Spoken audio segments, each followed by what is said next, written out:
Ce soir, 18 matchs au même moment, des millions de rêves en jeu et une seule certitude. À la dernière seconde de cette nuit historique, des géants du football européen vont s'effondrer. Bienvenue dans le chaos le plus spectaculaire que la Ligue des Champions ait jamais connu. Pour la première fois de l'histoire de cette compétition, 18 rencontres vont se jouer simultanément lors de cette 8e et dernière journée de la phase de Ligue. Et croyez-moi, chaque but inscrit aux 4 coins de l'Europe, que ce soit à Paris, à Manchester ou à Barcelone, pourra en quelques secondes propulser un club vers la gloire ou le condamner à l'humiliation. L'enjeu est simple. Intégrer le top 8 pour éviter 2 matchs supplémentaires en barrage. Mais attention, les 7e et 8e auront un avantage en or, un tirage clément en 8e contre des équipes rescapées des 23e et 24e places. C'est le sweet spot, la position stratégique parfaite. Et là, accrochez-vous, parce qu'on fait face à une anomalie statistique complètement dingue. 8 clubs arrivent à cette dernière journée avec exactement 13 points. 8 clubs à égalité parfaite pour seulement quelques places dans ce top 8. Ça veut dire quoi concrètement? Ça veut dire que gagner ne suffira pas. La vraie guerre, elle se jouera sur la différence de but. Le PSG et Newcastle sont en position de force avec un plus 10 chacun.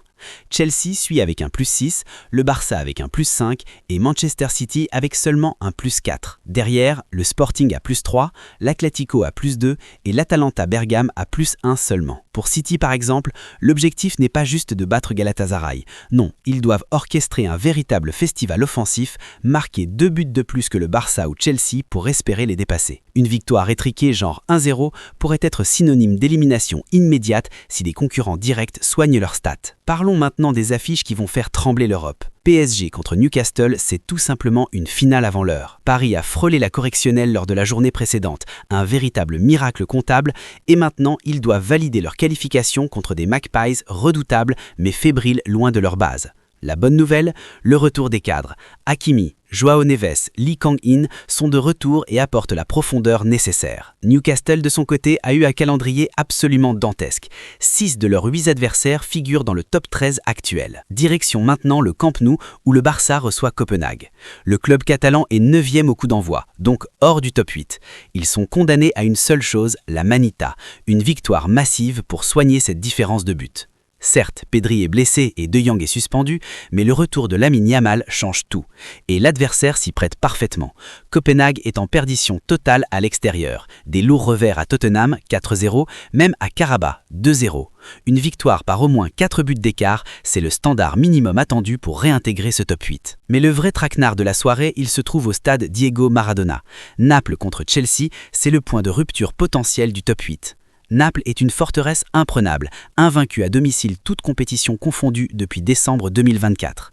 De l'autre côté, Chelsea voyage extrêmement mal en Europe cette saison, avec un bilan catastrophique de 0 victoire à l'extérieur. Les modèles prédictifs annoncent un match chaotique et prolifique, du genre 4-3 ou 3-2. L'incapacité chronique des Blues à tenir un score loin de Stamford Bridge pourrait profiter directement aux poursuivants. Et si on parle du top 8 comme d'une affaire de prestige, le top 24, lui, c'est une question de survie pure. Et là, la situation des clubs français est franchement alarmante. L'Olympique de Marseille, 19e avec 9 points, se déplace à Bruges qui est 27e avec 7 points. Le problème, Bruges est dans l'obligation absolue de gagner pour se qualifier. Une défaite marseillaise rendrait l'OM totalement dépendant des échecs de Leverkusen ou Naples. Pour Monaco, c'est encore pire. Le club de la Principauté est 20e avec 9 points et reçoit la Juventus. Leur différence de but est dévastée, un -6 catastrophique suite au revers 6-1 face au Real Madrid. Prendre 1 point contre la Juventus, c'est le plancher absolu de survie. Avec ce goal average catastrophique, en cas de défaite, Monaco sera systématiquement dépassé par n'importe quel concurrent à égalité de points, que ce soit le PSV, l'Olympiakos ou Bilbao. La pression psychologique ici est supérieure à celle du top 8. C'est l'implosion ou la survie. Et pendant ce temps, au sommet de la hiérarchie, les puissants calculent froidement. Le Real Madrid, actuellement 3e, vise à sécuriser ce rang pour garantir des matchs retour à domicile jusqu'en demi-finale et éviter les pièges portugais. Benfica, 29e et donc hors qualification, sera obligé de se découvrir pour espérer gratter le top 24, offrant des boulevards à la vitesse de transition de Mbappé et Vinicius. Arsenal, de son côté, reste le leader hégémonique avec 7 matchs et 7 victoires.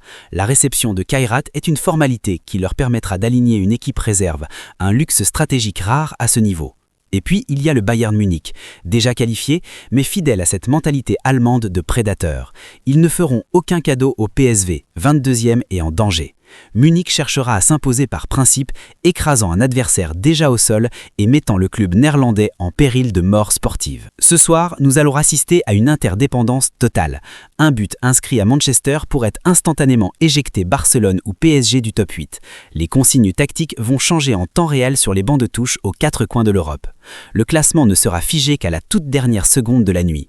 C'est une soirée de volatilité absolue, de drama, de retournement de situation. Bref, c'est exactement pour ça qu'on aime le football. Si cette vidéo vous a plu, lâchez un like, abonnez-vous et dites-moi en commentaire quel match vous allez suivre en priorité ce soir. Moi, on se retrouve très vite pour l'analyse de cette soirée historique. Allez, à plus!